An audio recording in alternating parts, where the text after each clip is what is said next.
வணக்கம். சிந்தனைக்களம் நிகழ்ச்சிக்கு உங்களை வரவேற்கிறோம். நீட் தேர்வினால் தற்கொலைகள் மட்டும் அல்லாமல் முறைகேடுகள், ஆள்மாறாட்டம் என்று பல்வேறு மோசடிகள் நீட் தேர்வின் பெயரால் அரங்கேறி வருவதை தொடர்ந்து நாம் பார்த்திருக்கிறோம். இந்த ஆண்டு நீட் தேர்வு எழுதிய போது இந்த நீட் தேர்வில், அதாவது 2024-25 ஆண்டுக்கான நீட் தேர்விலேயே மே 5ஆம் தேதி நடைபெற்ற அந்த நீட் தேர்வில் நிறைய ஆள்மாறாட்டங்கள் நடந்திருக்கின்றன. இது தொடர்பாக தொடர்ந்து நாடு முழுவதும் 50க்கும் மேற்பட்டவர்கள் கைது செய்யப்பட்டிருக்கிறார்கள் என்ற செய்தி மிகப்பெரிய ஒரு அதிர்ச்சியை ஏற்படுத்தி இருக்கிறது. அதிலும் குறிப்பாக இந்த ஆள்மாறாட்டங்கள், மோசடிகள் அனைத்தும் வட மாநிலங்களிலேயே நிகழ்ந்திருக்கிறது என்பது இன்னும் கூடுதலான அதிர்ச்சியை ஏற்படுத்தி இருக்கிறது. என்றால் அதாவது பணத்தை செலவு செய்து உயிரை கொடுத்து இரவு பகலாக கண்முழித்து படிக்கின்ற மாணவர்களுக்கான பதில் என்ன இதில் என்பது ஒரு கேள்வியாக இருக்கிறது. ஆள்மாறாட்டம் செய்து தேர்வு எழுதி, நீட் தேர்வை எழுதி மருத்துவர் ஆவதற்கு முயற்சி செய்யும் போது உண்மையாக படிப்பவர்களுக்கான பதில் எங்கே இருக்கிறது, அவர்களுக்கான நீதி எங்கே இருக்கிறது என்று பல கேள்விகள் எழுகின்றன. நீட் என்றாலே தகுதி, திறமை, இதை காப்பாற்றுவதற்காகத்தான் என்று சொல்லப்பட்டு வந்த நிலையில் இப்பொழுது அந்த தகுதி, திறமை என்பது என்னவாயிற்று? ஆள்மாறாட்டம், மோசடி, இதுதான் தகுதி, திறமையா என்ற கேள்வியை இப்பொழுது முன்வைக்கிறார்கள். இதற்கான தீர்வு என்னவாக இருக்கிறது என்பதும் நாம் பேச வேண்டியிருக்கிறது. அது தொடர்பாக நாம் பேசலாம். நம்மோடு கருத்துக்களை பகிர்ந்து கொள்வதற்காக திமுகவின் சார்பில் திரு மதிவாணன் அவர்கள் நம்மோடு இணைந்திருக்கிறார். அதேபோல் சிபிஐ கட்சியின் சார்பில் டாக்டர் சாந்தி அவர்கள் நம்மோடு இணைகிறார். மனிதநேய மக்கள் கட்சியின் சார்பில் திரு புதுமடம் ஹலீம் அவர்கள் நம்மோடு இணைகிறார். அரசியல் விமர்சகர் திரு பன்னீர் பெருமாள் அவர்களும் நம்மோடு இணைகிறார். கருத்துக்களை கேட்கலாம். அனைவருக்கும் வணக்கம். மதிவாணன் சார், தொடர்ந்து நீட் நம்ம நிறைய பேசியிருக்கோம். தற்கொலைகள் அதிகமாக நடந்து நிறைய உயிர் பலிகள் நிகழ்ந்ததெல்லாம் நம்ம பார்த்தோம். தமிழ்நாட்டிலேயே பார்த்திங்கன்னா 26 மாணவர்கள் உட்பட அவர்களுடைய பெற்றோர் உட்பட தற்கொலை செஞ்சுக்கிட்டதை பார்த்தோம். இன்றைக்கி பார்த்திங்கன்னா அதில் நிறைய பண மோசடிகள், பணத்தை வைத்து நிறைய மோசடிகள் நடக்கிறது அப்படிங்கிறது. இன்றைக்கு கூட டெல்லியில் 4 பேர் கைது செய்யப்பட்டிருக்காங்க. அதில் 2 மருத்துவ மாணவர்கள் இருக்காங்க. எப்படி பார்க்குறீங்க இந்த விஷயத்தை, தொடர்ந்து நீட்டில் நடக்கின்ற இந்த முறைகேடுகள் அப்படின்றது? அதாவது இந்த நீட் தேர்வு என்பது மிகப்பெரிய ஒரு வியாபாரமாக மாறி போச்சு. இது எப்படின்னா, தலைவர் கலைஞர் இருக்கிற வரைக்கும் நீட் தேர்வு தமிழ்நாட்டில் வரலை. அதுக்கப்புறம் அம்மையார் இருக்கும்போதும் அது வரலை. அதுக்கப்புறம் இந்த எடப்பாடி பழனிசாமி ஆட்சியில் என்ன ஆகிப்போச்சுன்னா, உதயமீன் திட்டம், உணவு பாதுகாப்பு மசோதா, நீட் மசோதா, இது 3 வந்துடுச்சு. வந்ததுக்கப்புறம் அவங்க இல்லாத கதையெல்லாம் சொல்லிகிட்டே இருந்தாங்க. அது ஒன்றிய அரசோடைய கட்டுப்பாட்டில் இருக்குது அந்த மாதிரி சொல்லிட்டு இருந்தாங்க. இந்த ஒன்றிய அரசில் என்றைக்கு மோடி ஆட்சிக்கு வந்தாரோ, அவர் ஒருத்தர் பேர் சொல்லி தான் இங்கே ஆட்சி நடத்துகிறார். உதாரணத்துக்கு ஒரு கோயில் கட்டிட்டன்னு கூட அவர் சொல்கிறாருன்னு பார்த்தீங்களா.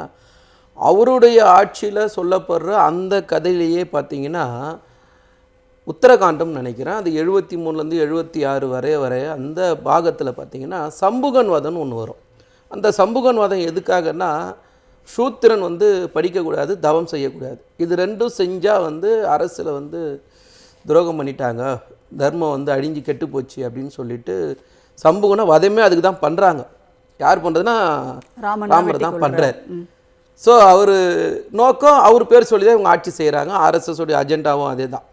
இன்றைக்கி மோடி அவர்கள் நினச்சிருந்தா இந்த நாட்டில் எத்தனையோ சட்டங்களை இந்த 10 வருஷத்தில் அவர் இஷ்டத்துக்கு மாற்றிருக்கார். மக்களுக்கு விரும்புகிறாங்களோ விரும்பலையோ, அவருக்கு விருப்பப்படலைன்னா அவர் மாற்றிடுவார்.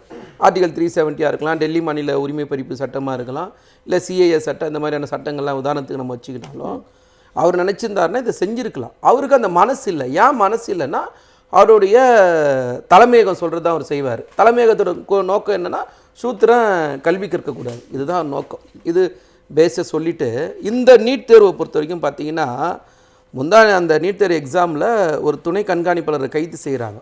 எதுக்கு கைது செய்கிறாங்கன்னா, 7 கோடி ரூபா ஒரு காசு வாங்குறாரு. 7 லட்சம் 7 கோடின்னு போட்டிருக்காங்க. அதாவது ராஜஸ்தான் மாநிலம் கோத்ராவில் 7 கோடி பெற்றுக்கொண்டு நீட் தேர்வு மாணவர்கள் மோசடி செய்ய ஒரு உதவி செய்கிறார்.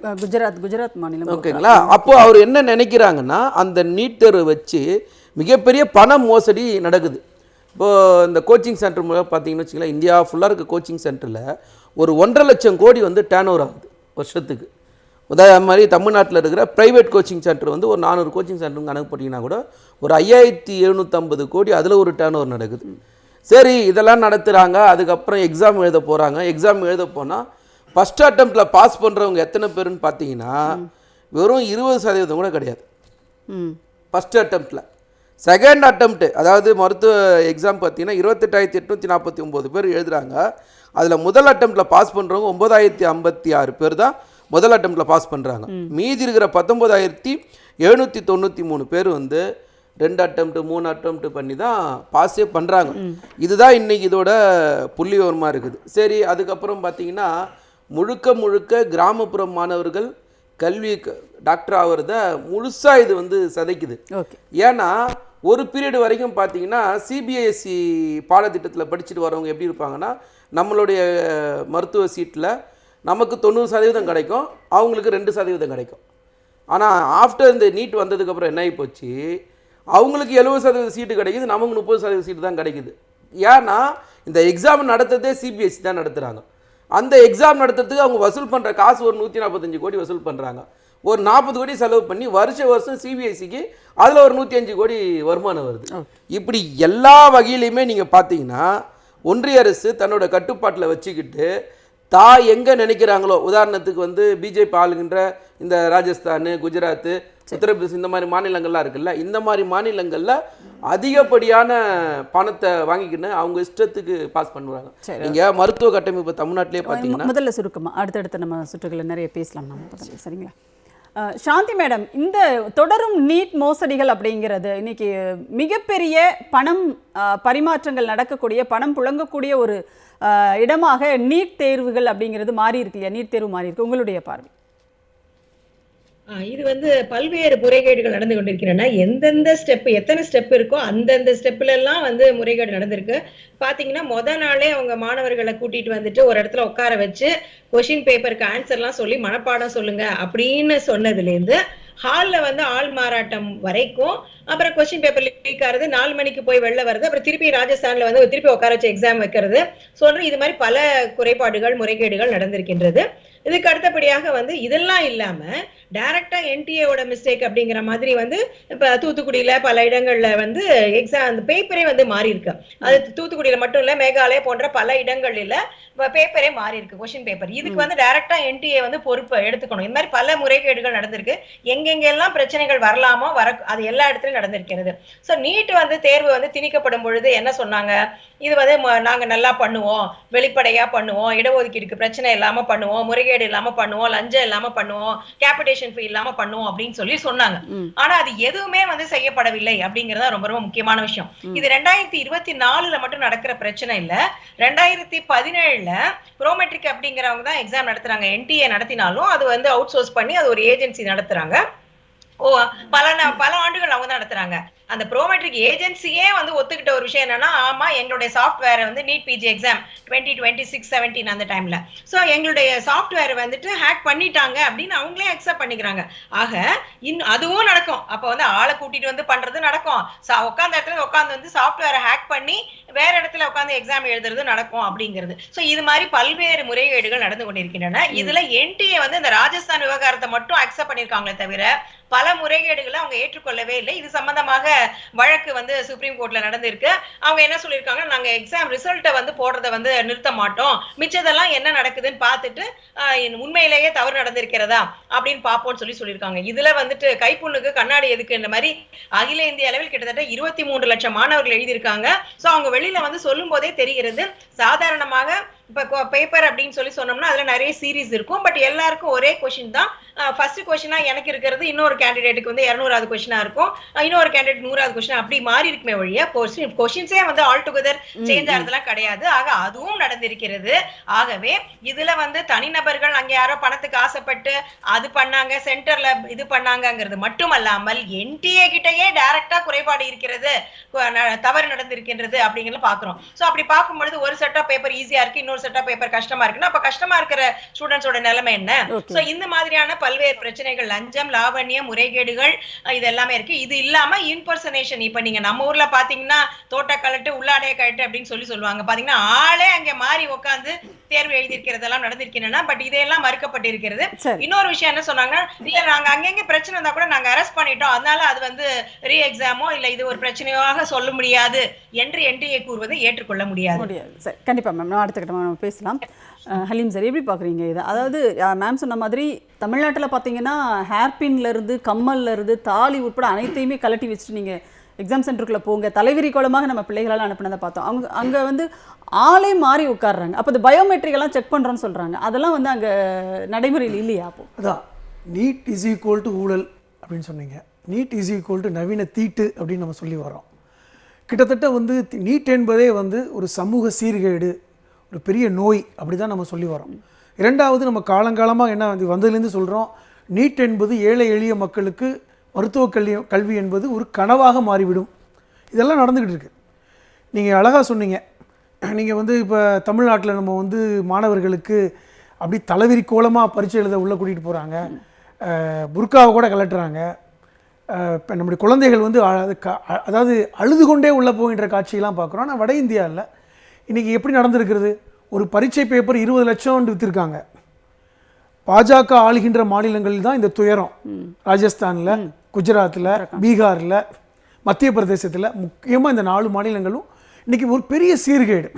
மருத்துவ கல்வியை விற்கின்ற ஒரு அவலம்.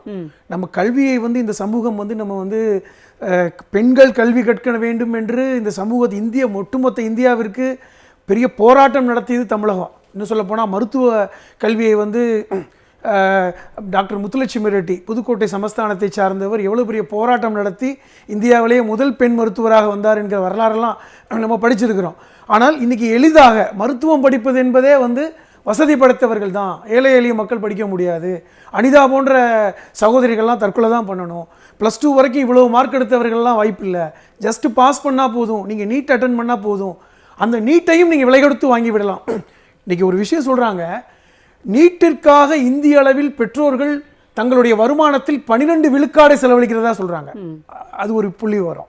தோழர் சொன்னார்ல, இன்றைக்கி வட இந்தியாக்களில் இன்றைக்கி கோச்சிங் சென்டர், இன்றைக்கி ராஜஸ்தானில் இருக்கிற கோட்டா இன்றைக்கி வந்து கேபிட்டல் ஆஃப் கோச்சிங் சென்டர்னு சொல்கிறாங்க. கிட்டத்தட்ட 70,000 கோடி பணப்புழக்கம். இது வந்து 2020 வந்த ரெக்கார்டு. அப்போ இன்றைக்கி இது நெருக்கி வந்து இன்றைக்கி 1 லட்சம் கோடியை தொட்டு தாண்டி இருக்கிறது. இப்போ இவ்வளோ பெரிய பணம் புழங்கி இருக்கிறது. இன்றைக்கி வந்து நீ சொன்னீங்க வட இந்தியாக்களில் தான் இது, தென்னிந்தியாவிலையும் நடந்தது. 2019 உங்களுக்கு ஞாபகம் இருக்குன்னு நினைக்கிறேன். இல்லை, கூடுதலாக வட இந்தியாவில் 2019 அதிமுக ஆட்சி காலத்தில் தேனி மருத்துவக் கல்லூரியில் ஒருத்தர் வந்து சூர்யாங்கிற ஒருத்தர் வந்து ஆள்மாறாட்டம் பண்ணி உள்ளே சேர்ந்து அந்த மருத்துவக் கல்லூரி பிரின்சிபாலால் கம்ப்ளைண்ட் செய்யப்பட்டு விளக்கப்பட்ட வரலாறு இருக்கிறது. ஆனால் 2021 இந்த தளபதி அவர்கள் ஆட்சி வந்த அப்புறம் இந்த தமிழ்நாட்டில் ஒன்றும் நடக்கலை. அதை நம்ம சொல்லணும். ஒன்று. இரண்டாவது, ஏன் வட இந்தியாக்களில் மட்டும் அப்படிங்கிற கேட்குறேன். வட இந்தியாக்கள் ஏற்கனவே வியாபம் ஊழல் நினச்சி பாருங்க. மத்திய பிரதேசத்தில் சிவராஜ் சௌகான் உடைய மாநிலத்தில் வியாபம் ஊழல் அது முக்கியமான ஒரு முன்னுதாரணம். அந்த ஊழல் வந்து ஒரு கிட்டத்தட்ட பார்த்தீங்கன்னா வந்து மத்திய பிரதேசத்துடைய அந்த எஜுகேஷன் போர்டு, அதான் வியாபம்னு ஹிந்தியில் சொல்லுவாங்க. அதன் மூலமாக எத்தனை 1000 கோடி 10,000 கோடிக்கு மேல் அப்பொழுதே ஊழல்.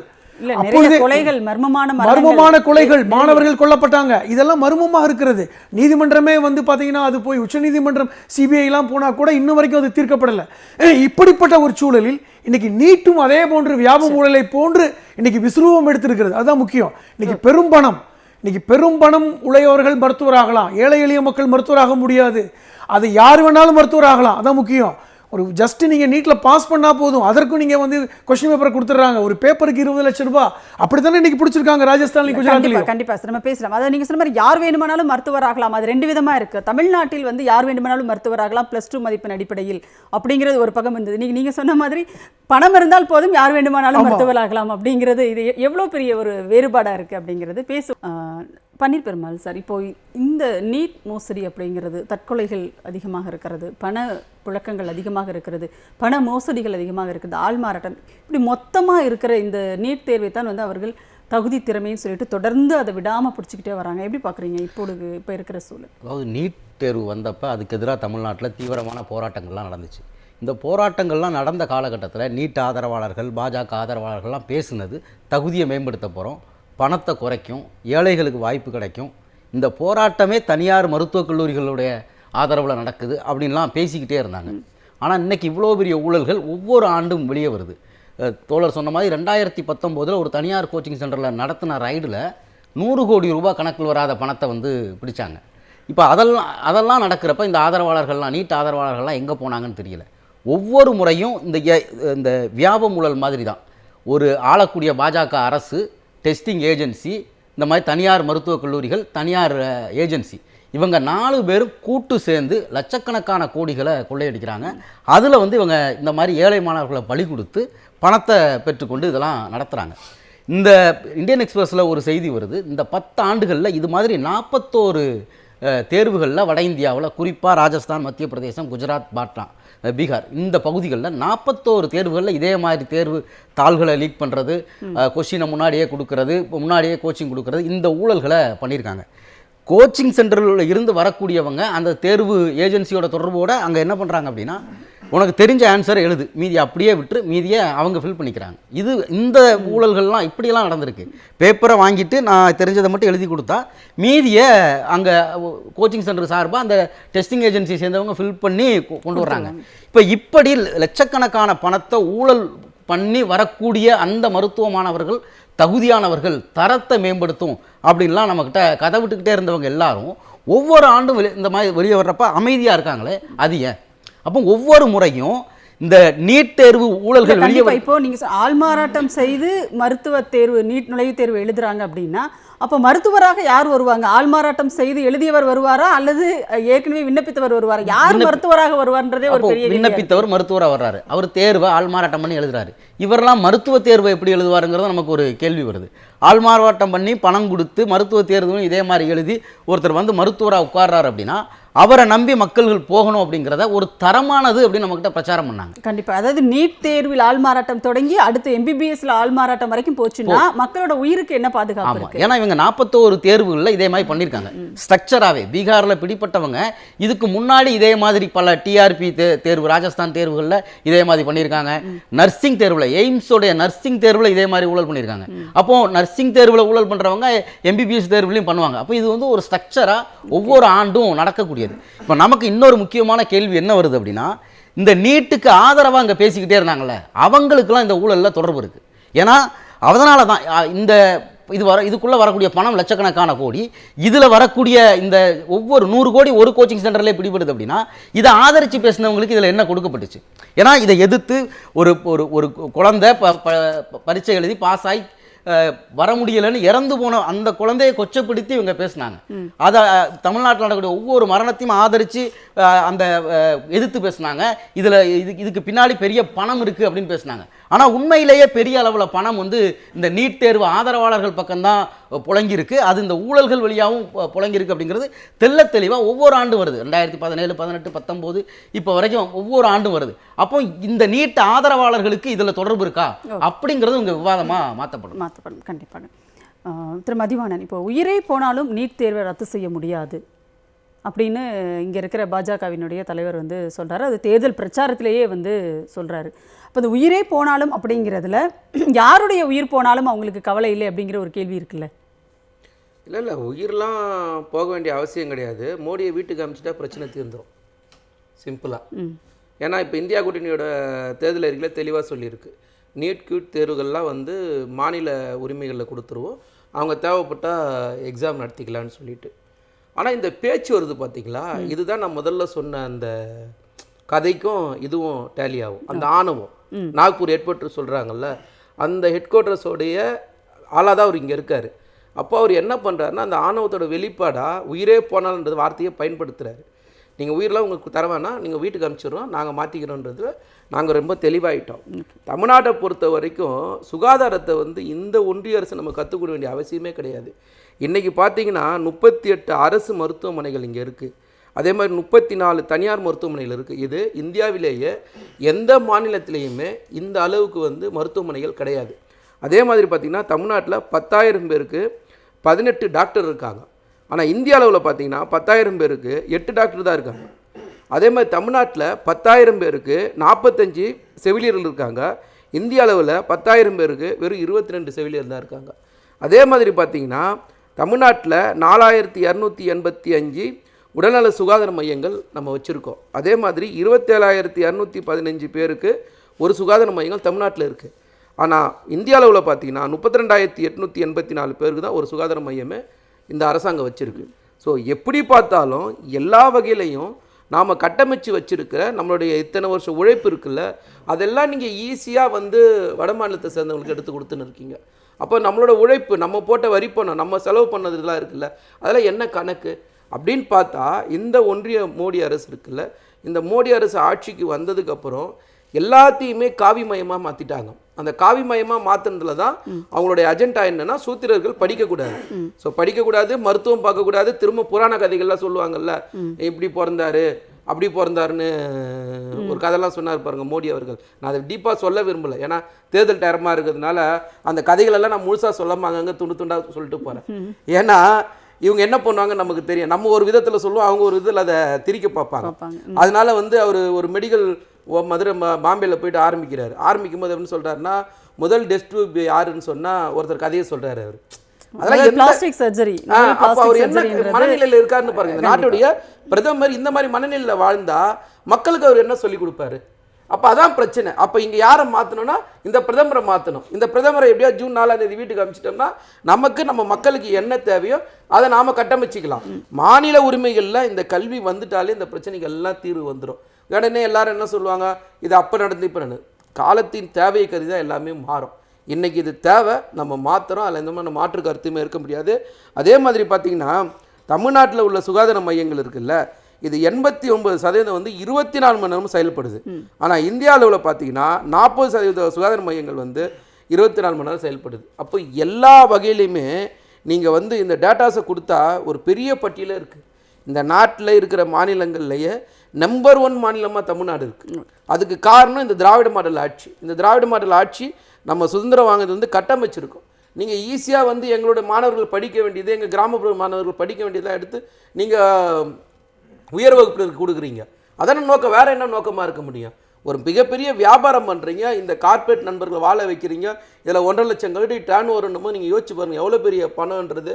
சகோதரர் சொன்ன மாதிரி 100 கோடி எப்படி வந்தது? ஏன் இடி அது வரைக்கும் வேடிக்கை பார்த்துன்னு இருந்தது? 100 கோடி. ஆமாம். அப்போ அந்த இடி அப்போ எங்கே போச்சு? எல்லாத்துக்கும் வேகமாக செயல்படுற மோடி அவர்கள் அங்கே வேலை செய்யலையா? அப்போ உங்களுக்கு கண்ணு தெரியலையா அப்படின்னு கேட்டால் ஒரு கேள்வி. யாரும் திரும்ப சொல்கிற ஒரு விஷயம், சூத்திரர்கள் படிக்கக்கூடாது, அதான் அவங்களுடைய நோக்கம். அதுக்காக தன்னுடைய அஜெண்டாவை அவங்க செயல்படுத்துகிறாங்க. ஒன்று தான் நாங்கள் சொல்லுவோம், ஒரு பீரியட் வரைக்கும் நீங்கள் எங்களை தடுத்தீங்க. நீட் எக்ஸாமில் இன்றைக்கி யார் நம்பர் 1 மாணவர்? தமிழ்நாட்டை சேர்ந்தவர் தான். எங்களுக்கு அந்த பாதையை எங்களுக்கு வேண்டான்னு சொல்கிறோம். ஆனால் மீறி நீங்கள் அதுதான் பண்ணணும்னு சொன்னீங்கனாலும் அப்படியும் நாங்கள் தான் மேலே ஏறி வருவோம், உங்களை போட்டு நாங்கள் அமுக்குவோம். அதனால் ஒன்றும் பிரச்சனை கிடையாது. எங்களுக்கு ஜூன் 4ஆம் தேதி ரிசல்ட் வரும். ரிசல்ட் வர அன்னைக்கு இந்த நீட் தேர்வை நாங்கள் விலக்கு கொடுப்போம். கண்டிப்பாக. சாந்தி மேடம், இப்போது தமிழ்நாட்டு மாணவர்களை பொறுத்தவரை நீட் தேர்வை விரும்ப ஆரம்பிச்சிட்டாங்க அப்படிங்கிற ஒரு ஸ்டேட்மெண்ட் பாஜகவினர் சொல்கிறாங்க. ஏன்னா நாளுக்கு நாள் நீட் தேர்வு எழுதுபவர்களுடைய எண்ணிக்கை அதிகரிச்சுக்கிட்டே வருது. அப்போ நீட் தேர்வை அவங்க விரும்ப ஆரம்பிச்சிட்டாங்க தானே, அதை ஏன் தடுக்கணும்? தடுக்கிறவங்க மாணவர்களுக்கு எதிரானவர்கள், அவங்களுடைய எதிர்காலத்திற்கு எதிரானவர்கள் அப்படின்ற ஒரு விஷயம் இருக்குல்ல. பல பொய்கள் சொல்றாங்க, அதுல இதுவும் ஒரு பொய். இன்னொரு விஷயம் என்னன்னா, தோழர் சொன்ன மாதிரி ஆரம்ப காலகட்டத்துல நமக்கு அதை பத்தி என்னன்னு தெரியாம இருந்தது. இப்போ நம்மால அதையும் நல்லா பர்ஃபார்ம் பண்ண முடியும். நீட் தேர்வு மட்டுமல்ல, எந்த போட்டி தேர்விலும் தமிழக மாணவர்கள் திறம்பட செயல்பட முடியும் என்பதை ப்ரூவ் பண்ணிட்டே வராங்க. இப்ப பாத்தீங்கன்னா நீட் பிஜி எக்ஸாம்ல தொடர்ந்து அதிக எண்ணிக்கையில பாஸ் பண்றது யாருன்னு கேட்டா தமிழ்நாட்டு மாணவர்கள் தான். சோ அதுல மாற்றுக்கிறதே கிடையாது. நீட் யூஜி என்கின்ற எம்பிபிஎஸ்ல இப்ப நல்ல மாணவர்கள் அதிக எண்ணிக்கையில நல்ல 400, 500, 600 என்று பெற்றுக்கொண்டு வருகிறார் என்பதை பார்க்கின்றோம். அது எதை காட்டுகிறது என்றால், நமது மாணவர்கள் திறமையானவர்கள், தகுதியானவர்கள். இப்ப நம்ம நீட் விலக்கு கேட்பதற்கு காரணம் நமது மாணவர்களுக்கு திறமை இல்லாம கிடையாது, அதுக்கு மாநில உரிமை தான் முக்கியமான காரணம் அப்படிங்கறத நமது மாணவர்கள் செஞ்சு காமிக்கிறாங்க. அது மகிழ்ச்சி அடையக்கூடிய ஒரு விஷயமா தான் நான் பார்க்கிறேன். சாந்தி மேடம், நீங்க தொடர்ந்து பேசலாம். இப்போ என்னன்னா, நீட் தேர்வுக்கான மருத்துவ இடங்கள் இருக்கு இல்லையா, மருத்துவ கல்வி இடங்களை அதிகரிப்பதே மோடியினுடைய ஒரு பெரிய சாதனை. தமிழ்நாட்டில் அதிக இடங்களை அதிகரித்து கொடுத்துருக்கிறார் அப்படிங்கிற ஒரு விஷயத்தையும் அவங்க கிளைம் பண்ணுறாங்க. ஆனால் இன்னொரு பக்கம் பார்த்தீங்கன்னா, நீட் தேர்வு அவங்களால இவ்வளோ மோசடியாக நடத்தப்படுகிறது அப்படிங்கிற ஒரு பெரிய பிளாக் மார்க்கும் இந்த பக்கம் இருக்குது. எப்படி பார்க்குறீங்க? இல்ல, அந்த இடங்களை அதிகரிக்கிறது ரொம்ப ரிஸ்கான விஷயம். அவங்க அதை கொண்டு வந்த பீரியடு, அந்த டியூரேஷன் எந்த காலகட்டத்தில் கொண்டு வந்தனா அதுல வேறொரு உள்நோக்கம் இருக்கிறது. அது 60-40ங்கிறதுனால மத்திய மாநில அரசுகளுடைய இதுல பண்ணாங்கன்னு சொல்லி கொண்டா கூட, அந்த பில்டிங் கட்டுறதுக்கு மட்டும்தான் அவங்க பணம் கொடுத்தாங்க. ஒரு 11 மெடிக்கல் காலேஜுக்கு, நியூ மெடிக்கல் காலேஜுக்கு. மத்தபடி வந்து மிச்ச பில்டிங் கட்டுறதுக்கான மிச்ச செலவு, அதுக்கு அங்கே வேலை செய்யறவங்களுக்கான தொடர் செலவுகள் எல்லாம் தமிழக அரசாங்கம் தான் செய்து கொண்டு வருகிறதுங்கிறத பார்க்கணும். சோ அந்த நேரத்துல அவங்க இடபிள்யூஎஸ் போட்டு வந்துட்டு ஒரு சர்க்குலர் போட்டாங்க. நீங்க வந்து 25% ஆஃப் தி சீட்ஸ் வந்து இன்க்ரீஸ் பண்ணிக்கோங்க, ஒரு ஒன் டைம் மெஷரா நாங்க இடபிள்யூஎஸ் இன்ட்ரோடியூஸ் பண்ணுங்க அப்படின்னு சொல்லிட்டு அது அனைத்து கட்சி கூட்டம் எல்லாம் போட்டு எல்லா கட்சியும் சேர்ந்து அதை நிறுத்தினோங்கிறத பார்க்கின்றோம். அது மோரோவர் தமிழ்நாட்டுல வந்துட்டு மெடிக்கல் காலேஜ்ல சீட் இன்க்ரீஸ் பண்றதுக்கு வந்து மோடி எல்லாம் கவலைப்பட வேண்டாம். ஏற்கனவே திராவிட கட்சிகள் அதிமுக இரண்டுமே ஒரு மாவட்டத்துக்கு ஒரு மருத்துவக் கல்லூரி என்ற அடிப்படையில் தொடர்ந்து பல ஆண்டுகளாக செயல்பட்டு கொண்டிருக்கிறார்கள். புதிய மாவட்டங்கள் வந்தாலும் புதிய மருத்துவக் கல்லூரிகள் வந்திருக்கிறது. ஆகவே வந்து அது மோடி வந்து சொல்ற பொய்கள்ல அதுவும் ஒண்ணுன்னு சொல்லிக்கலாம். அடுத்தபடியாக இப்ப நம்ம பேசுறதுல இப்ப நீட் அப்படிங்கறத பத்தி பேசும்பொழுது அது வெறும் மருத்துவ கல்வி எம்பிபிஎஸ் இடங்களுக்கான தேர்வு, அதுக்காகத்தான் நம்ம எதுக்குறோம் அப்படி கிடையவே கிடையாது. டெஃபினட்டா வந்து பாஜக மீண்டும் ஆட்சிக்கு வந்தால் அது பொறியியல் கல்லூரியாகட்டும் இல்ல ஆர்ட்ஸ் காலேஜ் எல்லாத்துக்கும் அவங்க கொண்டு வருவாங்க. ஏற்கனவே அதை சொல்லிட்டாங்க. இது மைண்ட் வாய்ஸ் எல்லாம் கிடையாது, அவங்க வெளிப்படையா சொன்ன விஷயம் தான். நீட் என்பது மாநில கல்லூரிகளுக்கான இடங்களில் கல்வி இடங்களில் ஒன்றிய அரசாங்கம் நீட்டோ இல்ல எந்த பெயரோ மத்திய அரசாங்கம் தன்னுடைய தேர்வை மாநில அரசின் கட்டுப்பாட்டில் உள்ள மருத்துவம், பொறியியல் மற்றும் கலை அறிவியல் இடங்களுக்கு திணிக்க கூடாது. அது திணிப்பதற்கு எந்த விதமான உரிமையும் அவங்களுக்கு கிடையாது. இது முழுக்க முழுக்க மாநில உரிமை சம்பந்தப்பட்டது. நம்ம குழந்தைங்களுக்கு படிக்க முடியாது, எழுத முடியாது, நம்ம சிலபஸ் அதெல்லாம் மேட்டரே கிடையாது. டெஃபினட்டா நம்ம குழந்தைங்க நல்லா பண்ணுவாங்க, அதுல மாற்று கருத்தே கிடையாது. அடுத்தபடியாக நீட் விலக்கு என்பது சாத்தியமா தேவையா, இந்த ரெண்டு கேள்வி இருக்கு. நீட் விலக்கு என்பது மாநில அரசின் கட்டுப்பாட்டில் உள்ள இடங்களுக்கு சாத்தியம், அது தேவையும் கூட. மிக எளிதாக என்எம்சி ஆக்ட் 2019 ஒரே ஒரு வரி சேர்த்தா போறோம். எந்தெந்த மாநில அரசுகள் இந்த தேர்வில் இருந்து அவங்க கட்டுப்பாட்டில் உள்ள இடங்களுக்கு வேண்டாம் நினைக்கிறாங்களோ என்பதற்கு அவங்களுக்கு மட்டும் எக்ஸாம்டென்ற ஒரு லைன் வந்து அந்த ஆக்ட்ல வந்து ஆக்ட் பண்ணாலே போதுமானது. அது நிச்சயமாக ஜூன் 4ஆம் தேதி இந்தியா கூட்டணி ஆட்சிக்கு வந்த பிறகு அது சாத்தியமாகும். அது மட்டும் அல்லாமல் அந்த ஆக்ட்ல வந்து வேற சில விஷயங்கள்லாம் இருக்கு. தமிழ்நாட்டுல 100% இடங்களுக்கு பிரைவேட் மெடிக்கல் காலேஜ்ல இருக்கிற சீட்டுக்கு தமிழக அரசாங்கம் ஃபீஸை ஃபிக்ஸ் பண்ணியிருக்காங்க. 100% இடங்களுக்கு. ஆனா இப்ப இருக்கிற இந்த என்எம்சி ஆக்ட் என்ன சொல்லுதுன்னா, பாதி 50% சீட்டுக்கு மட்டும் நம்ம ஃபீஸை ஃபிக்ஸ் பண்ணிட்டு மீதம் இருக்கிற 50% சீட்டுக்கு எவ்வளவு வேணா வந்து ஃபிக்ஸ் பண்ணிக்கலாம்னு சொல்லி அந்த பிரைவேட் காலேஜ் எவ்வளவு வேணா ஃபீஸை வச்சுக்கலாம்னு சொல்லி சட்டத்தை மாத்தி வச்சிருக்காங்க.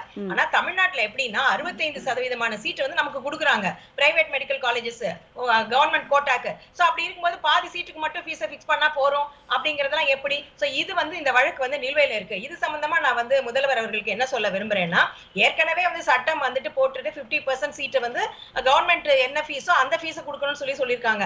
அதன் அடிப்படையில் நம்ம 7.5% கவர்மெண்ட் ஸ்கூல் ஸ்டூடெண்ட்ஸ்க்கு நம்ம வந்து பிரைவேட் கோட்டாலே நம்ம கொடுக்குறோம். மேனேஜ்மெண்ட் கோட்டா இல்லாம கவர்மெண்ட் கோட்டால நம்ம 7.5% ஸ்டூடெண்ட்ஸ்க்கு நம்ம கொடுக்குறோம். அதுக்கு மிகப்பெரிய தொகையை வந்து தமிழக அரசாங்கம் செலவிட்டு கொண்டு இருக்கின்றது. ஆகவே அந்த என்எம்சி ஆக்ட் அடிப்படையில் அந்த 50% சீட்ஸுக்கு கவர்மெண்டோட என்ன ஃபீஸோ அதுதான் செய்யணுங்கிறது தமிழக அரசாங்கமே அதை முதலடியாக அதை செய்யலாம் என்பது ஒரு கருத்து. ஏன்னா நமக்கு செலவு குறையும். அது மோரோவர் அது கூட செய்யாம என்னதான் இருக்கு, சட்டத்தை மட்டும் போட்டுட்டு அதை கோர்ட்ல வச்சுட்டு தனியாருக்கு ஆதரவாக இருக்கின்ற ஒரு நிலை கூடாது. அதே போல அடுத்தபடியாக இது ஏன் வந்து இத்தனை பேர், நீங்க கேட்ட கேள்வி வந்து இத்தனை பேர் ஏன் எழுதுறாங்க, அதிக எண்ணிக்கையில் ஏன் எழுதுறாங்க தமிழகம் உட்பட அப்படின்னு கேட்டா, ஆரம்பத்துல இது எம்பிபிஎஸ்க்காக சொல்லி இந்த நீட் கொண்டு வந்தாங்க. அதுக்கப்புறம் பிடிஎஸ், பிவிஎஸ்சி, நர்சிங், ஆயுஷ் என்று பல படிப்புகளை அதுக்குள்ளார கொண்டு வரும்போது அந்தந்த படிப்பு படிக்கணும்னு நினைக்கின்ற மாணவர்களும் அந்த தேர்வை வந்து எழுதுவதற்கான ஆர்வம் கொண்டு இருப்பாங்க. அதனாலதான் 23 லட்சம் ஆயிடுச்சு. 15 லட்சம் 14 லட்சம் வந்தது, 23 லட்சம் ஆயிடுச்சு. மோரோவர் இது வந்து மாநில அரசின் கட்டுப்பாட்டில் உள்ள இடங்களுக்கு அவங்க தேர்வு நடத்துறாங்க. இது தேவையில்லாத வேலை, அதனாலயும் அது அதிகமாகிறது. ஆகவே இந்த பிரச்சனைகளுக்கு தீர்வு வேண்டும் என்றால் உடனடியாக மாநில அரசின் கட்டுப்பாட்டில் உள்ள இடங்களுக்கு அந்தந்த மாநிலங்களே முடிவு செய்து தனியா அவங்க எக்ஸாம் நடத்தணும். ஒண்ணு. அடுத்தபடியாக மெடிக்கல் அண்ட் பாராமெடிக்கல் இந்த எக்ஸாம் வந்து பிரிக்கணும்.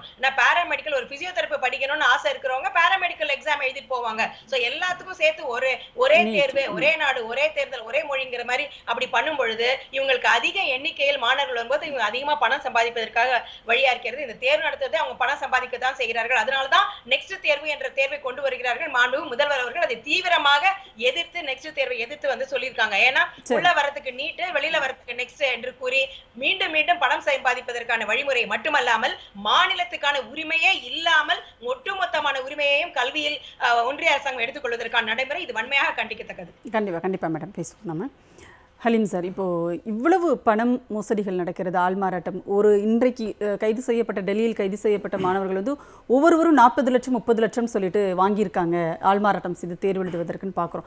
அப்போது ஒரு இடத்துலையே இவ்வளோ அப்படின்னா இன்னும் நாடு முழுவதும் எவ்வளோ நடந்திருக்கும் அப்படிங்கிற ஒரு கேள்வி இருக்கு இல்லையா? அப்போ இவ்வளவு வந்து பண மோசடிகள், ஆள்மாறாட்டங்கள் நடந்திருக்கிற ஒரு நீட் தேர்வு விஷயத்தில் விசாரணை அப்படிங்கிறது தேவைப்படுமா? இல்லை, அதாவது ஏற்கனவே வியாபம் ஊழலுக்கு எப்படி நிலைமைன்னு நம்ம பார்த்தோம். 2007 அந்த வியாபம் ஊழல் பிரச்சனை ஆரம்பித்தது. இன்னை வரைக்கும் வியாபம் ஊழலில் தண்டிக்கப்படவில்லை யாருமே. இதே சிவராஜ் சௌகான் வந்து இன்னமும் அங்கே தான் இருக்கார். அவரை பற்றி சிபிஐ வந்து கொடுத்த ரிப்போர்ட்டும் இன்றைக்கி நீதிமன்றத்தில் அது இழுத்துக்கு போயிட்டே இருக்கவில்லை, இன்ன வரைக்கும் முடிவில்லை. ஒன்று நான் என்ன பார்க்குறேன்னா, இந்த நீட்டு போன்றவைகளெல்லாம் வெறும் பணம் மட்டுமே குறிக்கோளாக இருக்க முடியாது. சமூக நீதிக்கு எதிரான ஒரு விஷயம் தோழர் அழகாக சொன்னார், அழகாக தொட்டு காமிச்சார். ஏனென்றால் கல்வியை கற்றுக்கொள்பவர்கள் தென்னிந்தியா, குறிப்பாக தமிழ்நாடு, நம்ம எப்போவுமே மேலோங்கி இருக்கிறோம். மருத்துவக் கல்வியை அதிகமாக கற்றவர்கள் தமிழர்கள், மருத்துவக் கல்லூரி அதிகமாக இருக்கிறது தமிழ்நாட்டில். ஏன் இப்படி ஊழலை அனுமதிக்கிறாங்க? அது முக்கியம். குறிப்பாக பார்த்தீங்கன்னா பாஜக ஆளுகின்ற மாநிலங்கள் எடுத்துக்கங்க, ஹிந்தி பேசக்கூடிய மாநிலங்கள். இது டாக்டர் சொன்னது மாதிரி வெறும் நீட்டு மருத்துவத்துக்கு மட்டும் இல்லை, இனி அடுத்தடுத்து எல்லாத்துக்குமே வந்து என்ட்ரன்ஸ் வரப்போகுது. கல்வியை வட இந்தியர்கள் கற்றுக்கொள்ள வேண்டும். இன்றைக்கி ரயில்வேயில் பார்த்துங்க, வட இந்தியர்கள் குமிஞ்சிருக்காங்க. தென்னிந்தியாவில் கூட, தமிழ்நாட்டில் கூட ஒரு ரயில்வே ஸ்டேஷன் போனால் கூட வட இந்தியர்கள், ஒரு போஸ்ட் ஆஃபீஸ் போனால் கூட வட இந்தியர்கள். காரணம் என்னவென்றால் தென்னிந்தியா கல்வியில் மேலோங்கி இருக்கிறது, நம்ம ஏற்கனவே மேலோங்கி இருக்கிறோம். ஆனால் இந்த பதவிகளை தட்டி பறித்து வட இந்தியர்களை புகுத்துகின்ற ஒரு யுக்தி ஒன்று. இரண்டாவது, தாழ்த்தப்பட்ட பிற்படுத்தப்பட்ட பட்டியலான மக்கள் கல்வி கற்றுக்கொள்ளக்கூடாது. அதுக்கு தான் குலக்கல்வி திட்டத்தை கொண்டு வந்தாங்க. நீட்டும் அது மாதிரி ஒரு விஷயம் தான். குலக்கல்வி திட்டமாக இருக்கட்டும், பல்வேறு விஷயங்கள் எல்லாமே சமூக நீதிக்கு எதிரான விஷயம். அவங்க கொண்டு வர விஸ்வகர்மா அந்த திட்டமும் சமூக நீதிக்கு எதிரான விஷயம். அப்போ அவர்கள் ஒரே கல்லில் பல மாங்காய் அடிக்கிறார்கள். வெறுமனே நம்ம நீட்டு பணப்புழக்கம் பணக்காரன் இந்த சொன்னாங்கல்ல, நம்ம தமிழ்நாட்டிலேயும் நீட்டை நம்ம எழுதிடுவோம், அது ஒன்றும் பெரிய விஷயம் இல்லை. ஆனால் கல்வியை ஒன்றிய அரசு, அதாவது மாநில அரசுடைய பட்டியலுக்கு தராமல் ஒன்றிய அரசு வைத்துக்கொண்டு அதன் மூலமாக ஒரு தேசிய கல்வி திட்டத்தை கொண்டு வந்து வட இந்தியர்களை இன்னைக்கு வந்து அதிக மருத்துவர்கள், வட இந்தியர்கள் அதிகமாக அரசு வேலையில் இருப்பவர்கள் என்று அதிகார மையத்தை நோக்கி வட இந்தியர்களை நகர்த்துகின்ற ஒரு யுக்தி ஒன்று. இரண்டாவது, விளிம்பு நிலை மக்களுக்கு கல்வி கற்றுக்கொள்ளக்கூடாது. அவர்கள் வந்து மருத்துவம் என்பது ஒரு கனவாக போய்விட வேண்டும். நான் இந்த பேச்சில் ஆரம்பத்திலே சொன்னேன், முத்துலட்சுமி ரெட்டி போன்றவர்கள் பெண் கல்விக்காக ஒரு பெண் மருத்துவராக எவ்வளோ பெரிய போராட்டம் நடத்தி வந்தாங்கன்னு சொல்லிட்டு அதெல்லாம் இன்னைக்கு நீர்த்து போய்விட்டது. அனிதா போன்றவர்கள் மருத்துவராக இருக்கலாமே, அதெல்லாம் இன்னைக்கு எதற்கு எதிரானது? சமூக நீதிக்கு எதிரானது. வெறுமனே இதை பணத்தை மட்டும் வச்சு பார்க்காதீங்க. எனக்கு பணம் படைத்தவன் வந்து மருத்துவராகலாம், இப்போ அப்படி தான் போயிடுச்சு. பணம் இருந்தால் நீங்கள் மருத்துவராகலாம், ஜஸ்ட் பாஸ் பண்ணால் நீங்கள் போயிடலாம். ஒரு மருத்துவ பேராசிரியர் நான் அந்த கேள்வியை கேட்டேன், ஒரு சாதாரணமாக நீட்டில் வந்து ஜஸ்ட் பாஸ் பண்ணுறவன் எப்படி மருத்துவத்தை முடிப்பான்னு. டீம்டு யூனிவர்சிட்டியில் உள்ளே நீங்கள் நுழைஞ்சா போதும், 5 வருடத்துக்கு அப்புறம் உங்களை பாஸ் பண்ணி விட்டுறாங்க. இப்படி ஒரு ஊழல் நடந்து கொண்டு இருக்கிறது. அப்போ இந்த மருத்துவராக வெளியே வருவர்களுடைய நிலைமை இந்த சமூகத்தை நினச்சி பாருங்கள். அப்போ இப்படிப்பட்ட மிகப்பெரிய ஒரு அவலம் இன்னைக்கு. அதனால் நான் என்ன சொல்ல வரேன்னா, இது வெறுமனே பணம் சம்பந்தப்பட்டது மட்டுமல்ல, பணம் ஊழல் மட்டுமல்ல, சமூக நீதிக்கு எதிரான ஒரு செயல் இங்கே வட இந்தியாவில், அது பாஜக ஆட்சிக்கு வந்ததுக்கப்புறம் சமூக நீதிக்கு எதிரான ஒரு செயல் கல்வியில் இன்னைக்கு நடந்துகிட்டு இருக்கு, வேலை வாய்ப்பில் நடந்துகிட்டு இருக்கு. நம்ம அதையும் பார்க்கணும். வெறுமனே வந்து நம்ம மக்கள் வந்து நீட் எழுத தவறுறோம் சிபிஎஸ்சியில் படிக்காதனால, அது கிடையாது பிரச்சனை. +2ல் வந்து நிறைய மார்க் எடுத்து 95 விழுக்காடு எடுத்த நம்ம மாணவர்கள் மருத்துவம் படிப்பது எளிது. நீட்டை வந்து ஒரு 125 மார்க் எடுத்து நீங்கள் நீட்டுக்கு பாஸ் ஆகி ₹1 கோடி பணம் கொடுத்தீங்கன்னா நீ மருத்துவராக போயிட்டீங்கன்னா அதில் என்ன ஒரு சமூக நீதி இருக்கிறது? அது முக்கியம். இன்னைக்கு ஊழல். அதனால தான் சொல்கிறேன், மருத்துவம் படிப்பதற்கு பணம் இருந்தால் போதும்ங்கிற இடத்துக்கு கொண்டு வந்தது காரணம் தென்னிந்திய மக்கள், குறிப்பாக இங்கே இருக்கின்ற இந்த சமூக நீதி உடைபட வேண்டும் என்பதுதான். கண்டிப்பாக பேசுவோம். பஞ்சு சார், இப்போ என்னென்னா, ஒரு பக்கம் வந்து சமூக நீதி இதில் வந்து அளிக்கப்படுகிறது, இன்னொரு பக்கம் பணம் மோசடி ஊழல் அப்படிங்கிறது அதிக அளவில் இருக்கிறது அப்படின்னு பார்க்குறோம். இப்போ இது ரெண்டுமே வந்து ஒன்றோட ஒன்று தொடர்புடையதாக இன்றைக்கி மருத்துவக் கல்வியை பொறுத்தவரை ஆக்கப்பட்டு விட்டது. இப்போ இதை எப்படி வந்து சரி பண்ண முடியும்? இப்போ வெளியில் வர்ற மருத்துவர்கள் தகுதி இல்லாத மருத்துவர்களாக வருவாங்க. அப்போது அதாவது மக்களுடைய உயிரை பற்றியும் கவலை கிடையாது, மருத்துவ கனவோடு இருக்கின்ற மாணவர்களுடைய உயிரை பற்றியும் கவலை கிடையாது அப்படிங்கிற ஒரு சூழல் இன்னைக்கு உருவாயிருக்கு. இப்போ இந்த வருஷம் 23 லட்சம் பேர் எழுதியிருக்காங்க. இப்படி ஒரு ஊழல் வெளியே வர்றப்ப அந்த மாணவர்களுடைய மனநிலை என்னவாக இருக்கும்? கஷ்டப்பட்டு படித்தவங்களுடைய மனநிலை என்னவாக இருக்கும்? ஒவ்வொரு ஆண்டும் இந்த மாதிரி வந்து ஊழல்கள் வெளியே வர்றப்ப இந்த திரும்ப திரும்ப எழுதுகிறவங்களும் இருக்காங்க. அவங்க எல்லாருமே என்ன நினைப்பாங்க, எப்படியான மனச்சோர்வுக்குள்ளாவாங்க அப்படிங்கிறது அவங்களுடைய பெற்றோர் கஷ்டப்பட்டு தாம் பக்கத்தில் இருக்க ஏதோ ஒரு கோச்சிங் சென்டரில் போய் சேர்ந்து கிராமப்புறங்கள்லேருந்து கூட படிக்கக்கூடிய மாணவர்கள்லாம் இருக்காங்க. இப்போ அவங்கள்லாம் அவங்க மொத்த வாழ்வாதாரத்தை இதில் அடகு வைக்கிறாங்க. இந்த மருத்துவக் கல்லூரிக்கு போகிறதுக்காக. அப்போ அது எல்லாமே இங்கே வந்து கேள்விக்குள்ளாகுது. அப்போ இதே மாதிரி இன்னொன்று, இந்த இடத்துல இவங்க எல்லா தேர்வையும் கொண்டு வந்து அவங்க அந்த நேஷனல் டெஸ்டிங் ஏஜென்சிகளை கொண்டு வர்றதுக்கு தீவிரமாக இருக்காங்க. அப்போ இதுக்கப்புறம் வரக்கூடிய புதிய நுழைவுத் தேர்வுகளும் அப்போ எல்லாமே ஒன்றிய அரசாங்கத்துடைய கட்டுப்பாட்டில் ஒரே ஒரு தேர்வு ஏஜென்சிக்கு கீழே வந்து நடக்கிறப்ப இதுவும் ஊழலாக நடக்குது அப்படின்னா, அப்போ இந்த இடத்துல தான் பல மாநிலங்களில் இருக்கக்கூடிய வெவ்வேறு கலாச்சாரம் மொழி பேசக்கூடிய மக்கள் இதில் எந்த அளவுக்கு பாதிக்கப்படுவாங்க அப்படிங்கிறதுக்கான ஒரு முன்னுதாரணமாகவே நீட் இருக்குது. இப்போ எல்லாத்தையுமே ஒரு டெல்லி அரசாங்கத்துக்கு கீழே இருக்கக்கூடிய ஒரு ஏஜென்சி கீழே குவிச்சு அதில் ஊழல் பண்ணி அதில் அவங்க ஆட்சி செய்யக்கூடிய பகுதிகளில் இருந்து ஊழல் பணம் இது எல்லாத்தையும் சேர்த்து அவங்களுக்கு வேண்டியவங்களை நிரப்பக்கூடிய இடத்துக்குள்ளே வரும்போது இந்தியா மாதிரியான பல்வேறு மொழி பேசக்கூடிய பல்வேறு கலாச்சாரங்கள் இருக்கக்கூடிய ஒரு நாட்டில் அந்தந்த பகுதிகளில் இருக்கக்கூடிய மக்கள் எவ்வளவு பாதிப்புக்குள்ளாவாங்க. இன்னைக்கு 23 லட்சம் பேர் வந்து ஒரு பரிதவிப்பில் நிற்பாங்க பார்த்தீங்களா. இது இந்தியா முழுக்க பலவேறு திருநெல்வேலியிலேருந்து கன்னியாகுமரியிலேருந்து காஷ்மீர் வரைக்கும் நடக்கக்கூடிய ஒரு விஷயமா இருக்குது. அப்போ இந்த பரிதவிப்பும் இந்த ஏமாற்றமும் நாம் வந்து ஒழுங்காக படித்து தேர்வு எழுதுனா நம்மளால் வந்து ஒரு அரசாங்க வேலைக்கு போக முடியும், மருத்துவராக போக முடியும், ஒரு மருத்துவரை சேவை செய்ய முடியும் அப்படிங்கிற எண்ணமே வந்து மாணவர்கள்ட்டெல்லாம் இல்லாமல் போயிடுது. இப்போ மருத்துவ தேர்வுகளில் அதிக மதிப்பெண் எடுத்த யாரும் இப்போ நான் மருத்துவராக போகிறேன்னு பேட்டி கொடுக்குறதே இல்லை. இப்போ அந்த இடங்கள்லாம் எப்படி மாறிச்சு அப்படின்னா இந்த நீட்டால அப்படிங்கிறது கலை அறிவியல் கல்வியை நோக்கி இன்னைக்கு காமர்ஸ் அதிகமாக எடுக்கிற மாணவர்களை பார்க்குறோம், பிகாம் படிக்கிற மாணவர்கள் அதிகமாக அந்த இடத்துக்கு போகிறாங்க. அப்போ இந்த இடத்துல கல்வி மீதான நம்பிக்கையை கிராமப்புற ஏழை பிற்படுத்தப்பட்ட மிகவும் பிற்படுத்தப்பட்ட பட்டியல் பிரிவு மக்களுக்கு உடைக்கிறாங்க. அதுவும் உயர்கல்வி மருத்துவ மாதிரியான தொழிற்படிப்புகளுக்கு பொறியியல் மாதிரியான தொழிற்படிப்புகளுக்கு இந்த இடங்களுக்கெல்லாம் தான் இவங்க முதல்ல தேர்வுகளை கொண்டு வர்றாங்க. அதுவும் டெல்லிக்கு கீழே கொண்டு வர்றாங்க. அப்போ அந்த இடத்துல கல்வியை படித்தா நீ முன்னேறிடலாம் அப்படின்னு ஒரு மிகப்பெரிய அளவில் நம்பி இந்த சமூகம் படித்து முன்னேறி இருக்கு. அந்த நம்பிக்கையவே இந்த ஊழல் செய்திகளும் இந்த பண மோசடிகள் செய்திகளும் பெரிய அளவில் உடைக்குது அப்படின்னு நம்ம எடுத்துக்கலாம். மதிவாணன் சார், இப்போது வட மாநிலங்களில் இவ்வளோ நடக்குது, இதை எல்லாத்தையும் வந்து நம்ம விட்டுடுவோம். இப்போ என்னென்னா இது ஒரு பக்கம் வந்து லஞ்சம் ஊழல் நடக்குது, முறைகேடுகள் நடக்குது, ஆனால் அந்த மாணவர்கள் கைது செய்யப்படுறாங்க இல்லையா. இப்போ மருத்துவ கல்வி படிக்கிற 2ஆம் ஆண்டு மாணவர்கள் கைது செய்யப்பட்டிருக்காங்க. அப்போ அவங்க வந்து இதற்கப்புறமா அவர்களுடைய மருத்துவ படிப்பை தொடர முடியுமா அப்படிங்கிற ஒரு கேள்வி இருக்குது. அப்போ இதில் நீட் தேர்வில் ஈடுபட்டு மோசடியில் ஆள்மாறாட்டம் செய்யப்பட்ட போது அதுலேயும் சம்மந்தப்பட்ட மாணவர்கள் கைது செய்யப்படுறாங்க. இப்போ இந்த மாணவர்களுடைய எதிர்காலம் அப்படிங்கிறது, நீங்கள் நீட் தேர்வில் படித்து அதில் சீட் கிடைக்காதவங்களுடைய எதிர்காலம் அப்படிங்கிறது ஒரு பக்கம் இருக்குது, மிகப்பெரிய ஒரு கேள்விக்கு. ஆனால் இப்போ மோசடியில் ஈடுபட்ட மாணவர்களுடைய எதிர்காலம் கூட வந்து இதில் மிகப்பெரிய ஒரு கேள்விக்குள்ளாகுது இல்லையா. மோசடி செய்யலான்ற தைரியம் எங்கேருந்து வந்தது அப்படின்னு முதல்ல ஒரு சந்தேகம் இருக்குல்ல. இப்போது மாநில அரசாங்கங்கள் வந்து இந்த எஸ்எஸ்எல்சி எக்ஸாமு +2 எக்ஸாம் நடத்துகிறாங்கல்ல, இந்த அளவுக்கு எங்கேயாவது எந்த ஸ்டேட்லேயாவது இந்த மாதிரி நடக்குது? அது ஏன் நீட் தேர்வில் மட்டும் நடக்குது? ஏன்னா அந்த நீட் தேர்வு நடத்துகிற அமைப்பு, அந்த அமைப்புக்கு பின்னாடி இருக்கிற பின்புலம், இது எல்லாம் தான் காரணமே தவிர இது தனிப்பட்ட நபர்கள் காரணமே கிடையாது. இல்லை, பொதுவாகவே வட மாநிலங்களில் பீகார்லலாம் பார்த்தீங்கன்னா இந்த +2 எக்ஸாம் பப்ளிக் எக்ஸாம் அப்போ நிறைய வந்து பிட்டு கொடுக்கறது அந்த மாதிரி நிறைய பார்க்குறோம் நம்ம, அந்த மாதிரி விஷயங்கள் நடக்குது. இல்லை, நீங்கள் அந்த பீகார் நீங்கள் சொல்கிற உத்தரப்பிரதேசம், இப்போது பீகார் உத்தரப்பிரதேசம் வந்து நான் பார்த்தது ஒன்று ஞாபகம் வருது. திரிபுராவில் வந்து நீட் தேர்வு எக்ஸாம் எழுதினவங்களே 3536 பேர் தான். ஆனால் ரிசல்ட் வரும்போது தேர்ச்சி பெற்றவங்க எத்தனாயிரம் பேர் வருதுன்னா 88,889 பேர்னு அறிவிக்கிறாங்க. அதே மாதிரி உத்தரகாண்டில் தேர்வு எழுதினவங்கன்னு பார்த்தீங்கன்னா 12,047 பேர் தான். ஆனால் தேர்ச்சி பெற்றவர்கள்னு சொல்லிட்டு 37,301 பேர்னு அறிவிக்கிறாங்க. இந்த ஒரு படத்தில் வரும், எப்போ ஓட்டு எவ்வளோப்பா, 1,50,000, ஓட்டு போலானது எவ்வளோப்பா, 4,50,000 வரும்ன்ட்டு. அந்த மாதிரி சினிமாவில் வர வசனங்களை நம்ம நேரடியாக பார்க்குறோம். மோடி ஆட்சியில், மோடி கீழே நடைபெறுற எக்ஸாமில், இந்த எக்ஸாம்லாம் நீங்கள் எங்களோட நினைக்கணும்னா, இந்த நாடு சுதந்திரம் வாங்கும்போது கல்வி மாநில பட்டியலில் தானே இருந்தது. அது எப்படி பொதுப்பட்டியலுக்கு போச்சு? உங்கள் இஷ்டத்துக்கு மாற்றினீங்கல்ல, மாற்றிட்டு இன்றைக்கி எங்களோட முழு உரிமையை நீங்கள் பறித்து இன்றைக்கி கல்வியில் இன்றைக்கி உயர்கல்வியில் இந்தியாவிலேயே நம்பர் 1 மாநிலம் தமிழ்நாடு தான். அதை யாராவது மறுக்க முடியுமா? அதை யார் கட்டமைச்சா? நாம் கட்டமைச்சு நாம் உருவாக்கி வச்சுருக்கோம்.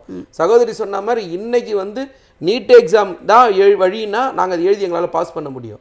ஆனால் நீட் எங்களுக்கு வேணாம். எங்களுடைய கிராமப்புற மாணவர்கள், தமிழ் வழியில் படித்த மாணவர்கள்லாம் வந்து அதனால் பாதிக்கப்படுறாங்க. வேணான்றது எங்களுடைய முறை. இந்த தப்பு செய்கிறவங்களுக்கெல்லாம் சப்போர்ட் பண்ணுறாங்கல்ல, அவங்கள தான் சொல்லணும். இது தானும் கெடுத்து வனத்தையும் சேர்த்து கெடுத்ததுன்னு சொல்லுவாங்கல்ல, அதையும் நான் கட் பண்ணியே சொல்கிறேன். தான் கெட்டது இல்லாமல் வனத்தையும் சேர்த்து கெட்டதுன்னு சொல்கிற கதை தான் இவங்களோட கதை பிஜேபியோட கதை. என்னைக்கு நம்ம மோடியை வீட்டுக்கு அனுப்புகிறோமோ அன்னைக்கு தான் நமக்கு முழு உரிமை கிடைக்கும். நம்மளுடைய சமூக நீதி, சகோதரர் சொன்ன மாதிரி சமூக நீதி வந்து காப்பாற்றப்படும். இந்த மண்ணில் எல்லாரும் படிக்கணுன்றது தான் நம்மளுடைய நோக்கம்.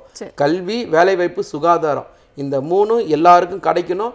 அதை நோக்கி இந்தியா கூட்டணி வெற்றி வரப்போது. அன்னைக்கு மோடிக்கு வீட்டுக்கு அனுப்பணும். கண்டிப்பாக சார். நம்ம பேசும் நிறைவு பகுதியில் இருக்கோம். சாந்தி மேடம், இப்போ இதுக்கான தீர்வு அப்படிங்கிறது, இப்போ இந்த நீட் தேர்வுக்கான தீர்வு இது, அதாவது எண்ட் கார்டு போடுறதுக்கான இடம் எது அப்படின்னா, நீங்க ஆட்சி மாற்றம் வந்தால் அது வந்து இயல்பாக மாறிடும். ஏன்னா காங்கிரஸினுடைய தேர்தல் அறிக்கையில அதான் தேர்தல் அறிக்கையில சொல்லியிருக்காங்க அப்படிங்கிறது ஒண்ணு. இன்னொரு பக்கம் பாத்தீங்கன்னா இதுவரை நடந்திருக்கின்ற முறைகேடுகளுக்கும் பாதிக்கப்பட்டவர்களுக்குமான நீதி அப்படிங்கிறது ஒண்ணு கிடைக்கணும்ல. ஆமா.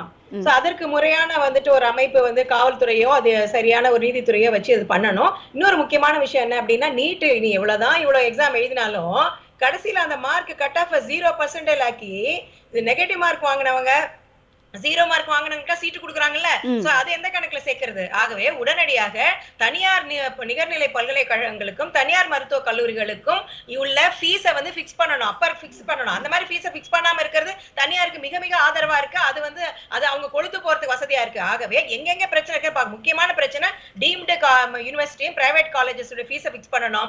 அதே போல பிரைவேட் கோச்சிங் சென்டரோட ஃபீஸை ஃபிக்ஸ் பண்ணணும், அப்பர் லிமிட்டை ஃபிக்ஸ் பண்ணணும். சோ அரசு வந்துட்டு அரசு பள்ளியில் படிக்கின்ற மாணவர்கள் மட்டுமல்ல, தனியார் பள்ளியில இருக்கின்ற அந்த ஏரியால இருக்கிற ஏழை மாணவர்கள், போன வருஷம் படிச்சவங்க, அவங்களுக்கு எல்லாருக்கும் போட்டித் தேர்வுகளுக்கும் கல்வி வேலை வாய்ப்பில் உள்ள போட்டித் தேர்வுகளுக்கு பயிற்சி அளிக்க வேண்டும். மாநில அரசின் கட்டுப்பாட்டில் உள்ள இடங்களுக்கு ஒன்றிய அரசின் தேர்விலிருந்து விலக்கு வழங்க வேண்டும். இதெல்லாம் தான் சரியாக இருக்க முடியும். இது நிச்சயமாக செயல்படக்கூடிய ஒன்று, செய்யக்கூடிய ஒன்று. ஜூன் 4ஆம் தேதி பார்க்கலாம். ஆனா இப்ப பாத்தீங்கன்னா நேற்று 1 கோடி பேர் வந்து திடீர்னு எலெக்ஷன் கமிஷன் வந்து இன்க்ரீஸ் பண்ணிருக்காங்க.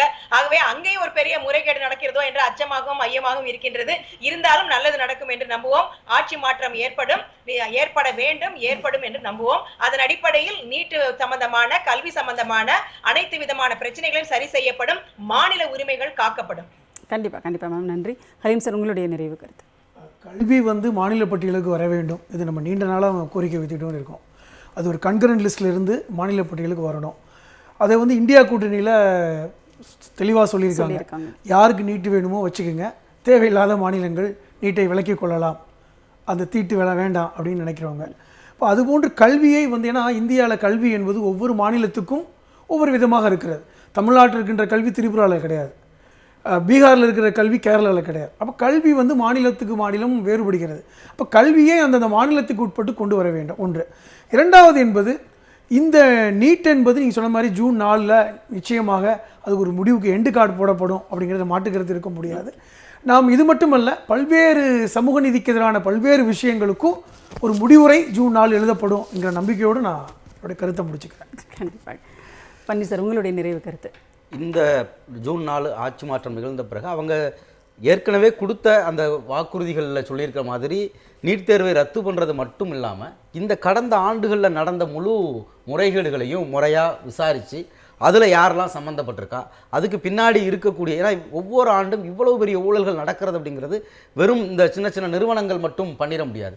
இதுக்கு கண்டிப்பாக நேரடியாக RSS பாஜகவுடைய ஆதரவில் தான், ஏன்னா வியாப ஊழல் அப்படி தான் நடந்துச்சு, அதை அப்படியே இந்தியா முழுக்க விரிவுபடுத்தியிருக்காங்க. அங்கே அதை சக்ஸஸ் பண்ணி இந்தியா முழுக்க விரிவுபடுத்தியிருக்காங்க. அந்த இந்த நீட் உள்ளிட்ட எல்லா முறைகேடுகள் குறித்தும் ஒரு முறையான விசாரணை நடத்தி அவங்கள வந்து கண்டிப்பாக தண்டனைக்கு உட்படுத்தணும் அப்படிங்கிறதும் ஒரு முக்கியமான கோரிக்கையாக நம்ம இதில் வைக்க வேண்டியது இருக்குது. கண்டிப்பாக. மதிவாணன் சார், உங்களுடைய நிறைவு கருத்து ப்ளீஸ். அதாவது இந்தியா கூட்டணியோட தேர்தல் அறிக்கையில் வந்து காங்கிரஸ் சொன்ன ஒரு தேர்தல் அறிக்கையில் வந்து நீட் கியூட், அதாவது நுழைவுத் தேர்வு இல்லை தகுதி தேர்வு, இது எதையுமே இருக்கக்கூடாது, அது மாநிலங்களோட உரிமையில் விட்டுடணும் அப்படின்றது தான் காங்கிரஸுடைய தேர்தல் அறிக்கையில் இருக்குது. நீங்கள் வந்து மோடி ஆட்சிக்கு வந்ததுக்கப்புறம் எந்த விதமான மக்கள் நலனை பற்றியே சிந்திக்காமல் தன்னுடைய கார்ப்பரேட் நண்பர்களாக மட்டுமே சிந்தித்தார். திரும்பவும் சொல்கிறேன், இந்த நீட் எக்ஸாம் கோச்சிங் சென்டர்ன்றதும் மிகப்பெரிய கார்ப்பரேட் கொள்ளை தான். 1.5 லட்சம் கோடின்றது மிகப்பெரிய தொகை. அந்த தொகையை தன்னுடைய நண்பர்களுக்கு மூலியமாக அவர் வந்து கொடுத்தார். அவர் நினச்சிருந்தால் அதை மாற்றிருக்கலாம், ஆனால் மாற்ற அவருக்கு மனசு இல்லை. அதுக்கு காரணம் நாக்பூர் ஹெட் ஆஃபீஸ் சொல்கிறது தான் அவர் செய்வார். நாக்பூர் ஹெட் ஆஃபீஸோட நோக்கம் சூத்திரர்கள் படிக்கக்கூடாது, திரும்பவும் நம்ம எல்லாம் கற்காலத்துக்கே போகணும், கற்காலத்திலேயே திரும்ப நம்ம வாழணும். கேட்டால் கதைகள் சொல்லுவாங்க, இதிகாசங்கள் சொல்லுவாங்க, அதை சொல்லிகிட்டே நமக்கு சாப்பாடு வந்துடும், எல்லாம் வந்துடும், வயிறு ரொம்பிடும், நம்ம அப்படியே வாழ்ந்தெல்லாம் நினைக்கிறாங்க. தயவு செஞ்சு காலம் மாறி இருக்குது. இவங்களை வீட்டுக்கு அனுப்பிச்சா தான் நமக்கு எல்லாருக்கும் தீர்வு வரும். ஜூன் மாதம் 4ஆம் தேதிக்கு அப்புறம் இதுக்கான முடிவு நிச்சயமாக வரும். நன்றி. அனைவருமே உங்களுடைய கருத்துக்களை எங்களோடு பகிர்ந்து கொண்டீர்கள். மிக்க நன்றி. சிந்தனை களம் நிகழ்ச்சித்துடன் நிறைவடைகிறது. மீண்டும் ஒரு நிகழ்ச்சியில் சந்திப்போம். அதுவரை நன்றி, வணக்கம்.